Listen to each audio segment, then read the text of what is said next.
it's now isolated and identifies the force that originates in galvanized life itself. That force is electricity. Look, the frog is dead. However, if we introduce a small electrical charge to the frog, and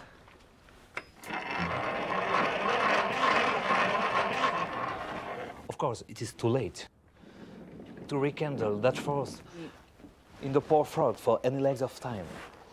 Pardon me. But the judicious imbibing of electricity during illness can rejuvenate the body's own life juices and reinvigorate the will to live. Take it. Yes. Don't be afraid. This device produces a small electrical charge.